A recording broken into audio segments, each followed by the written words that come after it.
I want to start with the ceasefire.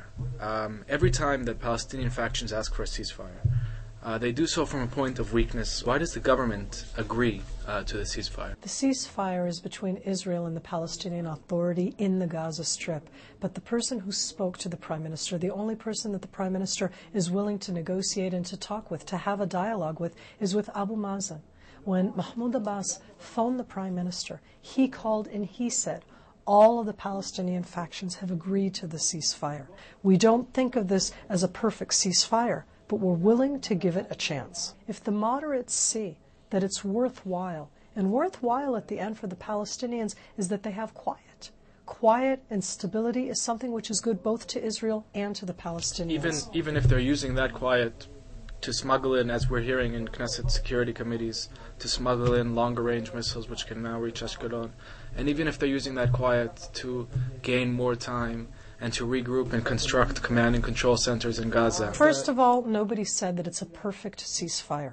We have to put it within the context of where we live.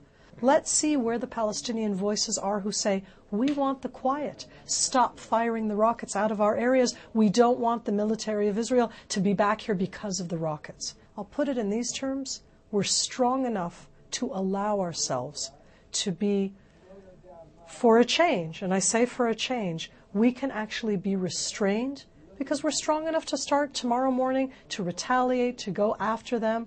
Okay, let's turn our attention a little further afield to Iran. Are we dealing, in the view of the government, with a suicidal regime? Iran has never posed itself as a suicidal regime. I think that term is a little extreme, even for Iran.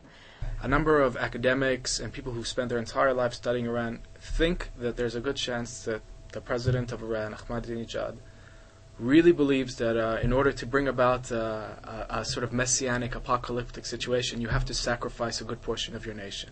The government of Israel, the Prime Minister, have expressed, not over the last year, over the last decade, our fears, our apprehension over what's developing in Iran. Have we forgotten the lessons of the past? Israel has not forgotten. And this is on a moral ground. And this is something where, yes, we are at the forefront and we are talking and calling for the world to act differently.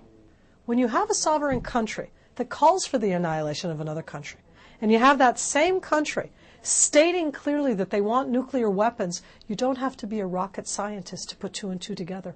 On the more immediate regional level, Iran seems to be pushing as hard as it can for the Lebanese government to fall. I will say that Israel is following day to day, hour to hour, to what is happening on the domestic Lebanese front. But I want to also add an additional aspect, that what Hezbollah is doing now, with Iran behind, in Lebanon, has everything to do with their weakness in the aftermath of the fighting this summer.